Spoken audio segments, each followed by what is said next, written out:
ብዙ ጊዜ ልጅ እንዳለኝ አታምኑምና ልጅ አለኝ ከልጄ ጋር ብሎግ ሰራው ምናምን ስላችሁ መች ወለድሽ? አረብ ሀገር ቆይተሻል እንደመጣሽው መች ነው ልጅ የወለድሽው ትሉኛላችሁ። አሰላሙ አለይኩም ወረህመቱላሂ ወበረካቱ ውዶቼ እንዴት ናችሁ? ደህና ናችሁ ወይ? እኔ ደህና ነኝ አልሐምዱሊላህ። ለእኔ ቤት አዲስ የሆናችሁ ሰዎች ሰብስክራይብ አርጉ፣ ላይክ አርጉኝ፣ አበረታቱኝ እላችኋለሁ። ሰብስክራይበሮቼ በጣም አመሰግናለሁ። ከልቤ ወዳችኋለሁ። ወዳችሁ ፈቅዳችሁ ስለምትከታተሉኝ ዛሬ እኔና ልጄ ቭሎግ እየሰራን አንዳንድ ወሬ እናወራለን። በመጀመሪያ ልጄን ላስተዋውቃችሁ። ልጄ ማሪፋ ትባላለች። 5 ዓመቷ ሊሞላት 5 ቀን የቀራትና ያው የ5 ዓመት ልጅ ናት። እቺን የምታክል ልጅ አድርሻለሁ ማለት ነው። ሌላ ደግሞ ብዙ ጊዜ የምትጠይቁኝ ጥያቄ የቤትሽን ውስጡን አሳይኝ ትሉኛላችሁና እና የሰው ቤት ማየት እንደኔ ትወዳላችሁ። ተረድቻችኋለሁ። የኔና የልጄን ቭሎግ እያያችሁ በዛውም ቤቴን ውስጡን አሳያችኋለሁ። እኛ ሴቶች ስንባል የሰው ቤት ማየት የሰው ቤት ወሬ ምናምን እንወዳለን። ለምንድን ነው ግን? እኔ ራሱ የሰው ቤት ማየት ደስ ይለኛል። በተለይ የአረብ ሀገር ሴቶችን ቤት መተው የራሳቸው ቤት ሲኖራቸው ቤታቸው ፏ ጽድት አድርገው ሲቀመጡ እንዴት እዛ እያለው በጣም እቀናባቸው ነበርና አልሐምዱሊላህ ለዚህ ስላበቃኝ። አንደኛ እነሱን ስናይ እናንተ አሁን እኔን ስታዩ በቃ እኔም እኮ እንደዚህ አድርጌ በቀላሉ መኖር እችላለሁ ብላችሁ ቁርጣችሁ ወደ ሀገራችሁ እንድትገቡ እንድትወስኑ ይረዳችኋል። አሁን እንደዚች በቃ በቀላሉ ኑሮ ይከብደኛል ብላችሁ እንድትወስኑ ይጠቅማችኋል። ሁለተኛ ነገር ደግሞ አሁን የአንዳንድ ሰው ቤት በትንሽ ነገር ፏ ያደርጋልና የቤት አያያዝ ይሄ ምንድን ነው አነጣጠፍ ሁሉ ነገር የሚያውቅ ሰው አለና በሱም ትምህርት ትወስዳላችሁ። እኔ በሰው ነው ትምህርት መወስደው። ቤት ስትሰሩ ቤት ሰርታችሁ ማለቴ ቤት ያልሰራችሁ ሰዎች አሁን ወደፊት ቤት ሰራለሁ ብላችሁ ያሰባችሁ ሰዎች ማለት ነው እንደኔ አይነት ቤት ስሩ። ማለቴ እኔን አይነት ራሱ ሳይሆን ትልቅ ቤት አትስሩ። ወላሂ ፋይዳ የለውም።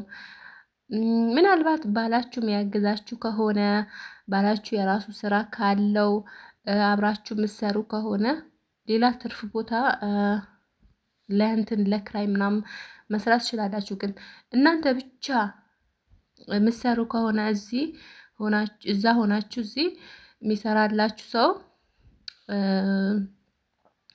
ትልቅ ቤት ባይሰራላችሁ ጥሩ ነው። ቢያንስ አንዳንድ ክላስ 3 ክላስ 4 ክላስ እንደዚህ ለክራይ ብትሰሩ ይጠቅማችኋል። እናንተ እንደመጣችሁ ስራ ባታገኙ ታውቃላችሁ። እኛ ብዙ ጊዜ አብዛኛው የመዳም ቅሞች እንደመጡ ስራ ይጀምሩና አይሳካልንም። ምክንያቱም አናውቀውም ያገሩን። ምንም የራሳችን ሀገር ቢሆን ቆይተን ስንመጣ ብዙ ነገር ተለውጦ የሰው ባህሪ ምናምን ተለውጦ ስለሚመጣ ቤት ክራይ ካላችሁ በቃ ቋሚ ደሞዛችሁ ነው፣ ትንሽም ብትሆን ማለት ነው። ልክ እንደ መዳም ቤት ለእያንዳንዱ ነገር ክላስ አወጣለሁ፣ ክፍል አወጣለሁ፣ ለአንድ ልጄ እንደዛ ላለሁ ካላችሁ አንደኛ እናንተም ትደክማላችሁ ካለቅማችሁ ስለሚሆን፣ ሁለተኛ ነገር ደግሞ አይጠቅማችሁም። ቤቱ ትልቅ ሆኖ ዝም ብሎ ነው የሚቀመጠው። ትንሽ ቤት ሰርታችሁ ለራሳችሁ አሪፍ ሳሎን፣ ጓዳ፣ መኝታ ካለው የእቃ ክፍል ካለው ሌላ ትርፍ 1 ክላስ ምናምን ካለው በቃ የእንግዳ ክፍል ምናምን ማለት ነው እና በቂያችሁ ነው። ለዛ ረዥም ዓመት አትቀመጡም። ቶሎ መታችሁ ትወልዳላችሁ። ከልጆቻችሁ ጋር አብራችሁ ትኖራላችሁ። ወልዳችሁ መሄዳችሁ ደግሞ ልጆቻችሁ ትልቅ ሳይሆኑ ሳይጠነክሩ ብዙ ጊዜ ትተናቸው ስንሄድ ከሆነ ሰው ጥለናቸው ስንሄድ ባህሪያቸው ይቀያየራል። ደረቅ ልጅ ይሆናሉ። ለእኛ አይታዘዙልንም። በተለይ ወንድ ልጅ ጥላችሁ ሄዳችሁ ወይን አላህ ይሁናችሁ። ወንድ ልጆች በጣም እንትን ናቸው፣ ጨካኝ ናቸው። እንደው ትንሽ ሴት ልጆች ይሻላሉና በቃ 5 አይደለም ግን 6-7 ዓመት ካለፋቸው በኋላ ደረቅ ነው የሚሆኑት። ምንም ባህሪያቸው አልጨበጥ ነው የሚላችሁና ቶሎ ትመጣላችሁ። ልጆቻችሁን ጥላችሁ ከሄዳችሁ የኔ ልጅ በልጅነቷ ገና በ8 ወሯ ነበር ጥያት የሄድኩትኝ። እቺ ቆንጅዬ ልጅ ከዛ ልክ 4 አመት ሰርቼ 5 አመቷ ሳይሞላ ነው የመጣሁት እና 4 አመቷ ከምናምን ነበር ስመጣ። አሁን አድጋልኝ ስራ ታግዘኛለች። እኔን ነው የምትመስለዋ።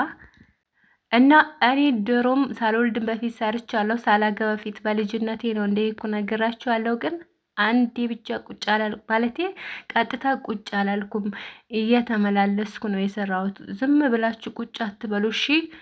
ቢያንስ በ4 አመት አንዴ ነው በሁለት 2 አመት እንኳን መምጣት ካልቻላችሁ በ4 አመት አንዴ መታችሁ አይታችሁ ምናምን ትሄዳላችሁ። ከዛ እቅድ አውጥታችሁ ምናምን ትሄዳላችሁ። ዝም ብላችሁ ከተቀመጣችሁ ጅዝብ ነው የምትሉት። ወልዳችሁም ደግሞ የላካችሁ ብዙ ጊዜ ሳውዲዎች ናቸው ወልደው ሚልኩ፣ ዱባዮችም ጀምረዋል። ወልዳችሁም የላካችሁ ልጆቻችሁ ትልቅ ሳይሆኑ ነው እሺ። ትልቅ ነገር ካላቅማችሁ አታስቡ። በአቅማችሁ ትንሽ ነገር ሰርታችሁ እዚህ ትንሽ ንግድ ከፍታችሁ በቃ ራሳችሁን ከማንም ሰው ጋር ሳታወዳድሩ ጽድት ብላችሁ መኖር ትችላላችሁ። ወላሂ የኔ ልጅ አልሐምዱሊላ ብዙም ሳጠነክር ነው የደረስኩባት እና ሁሌን አላህን ከልቤ ማመሰግንበት ነገር አንዳንዴ ለማስመሰልም አልሐምዱሊላ ልንዳል ሳይወርድልን ማለት ነው ሳይዋጥልን እና በልጄ ነው ሁሌ አልሐምዱሊላ ያለው። የልጄን ባህሪ ሳይ ልጄን ሳይ ምናምን በቃ አልሐምዱሊላ ያለው ሁሌ ማለት ነው።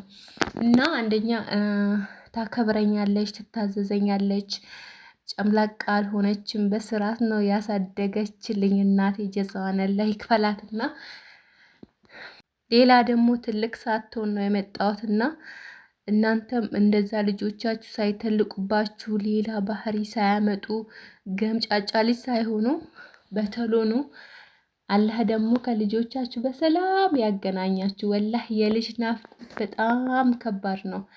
ወላሂ ምንም ነገር ምክንያት አይሰጠውም ለልጅ ናፍቆት። ለሌላ ነገር ምክንያት ይሰጠና የልጅ ናፍቆት በጣም በጣም በጣም ከባድ ነው። መጀመሪያ ልጆቻችሁን ጥላችሁ ቤታችሁን ጥላችሁ የወጣችሁበት ዓላማ ብቻ ካሳካችሁ ማንንም ሰው አትስሙ። በዚህ ገባው በዚህ ወጣው ፈለጠኝ ቆረጠኝ ለዚህ ላኪ ምናምን የሚላችሁ ሰው አትስሙ። መስማት ያለባችሁ ዓላማችሁን ብቻ ነው መስማት ያለባችሁና ለቤት ብላችሁ ከወጣችሁ ቤታችሁን ሰረት ሰረት ታርጋችሁ ነው። ለንግድ ብር ይዤ እመጣለሁ ካላችሁ እሱን ያዝ ያዝ አርጋችሁ ነው። ከዛ ከልጆቻችሁ በቀለል አርጋችሁ ኑሮን ሳታካብዱ ራሳችሁን ከሰው ጋር ሳታወዳደሩ ቀለል ባለ ኑሮ መኖር ትችላላችሁ። ወላሂ በቃ ምን ልበላችሁ፣ ደስታው አይገለጥም። ከልጅ ጋር ስኖሩ ልጆቻችሁ ስታስተምሩ፣ ቁርአን ስታስቀሩ፣ ባህሪያቸውን እናንተ ስትቀርጹ የእነሱን ባህሪ አውቃችሁ ልጅ ይህን ትወዳለች ይህን አትወድም ብላችሁ ይህን ነገር ስታውቁ ያለው እንትን በቃላት አይገለጽም። እና ያልወለዳችሁ ለመውለድ ያብቃችሁ፣ ለሀገራችሁ ያብቃችሁ።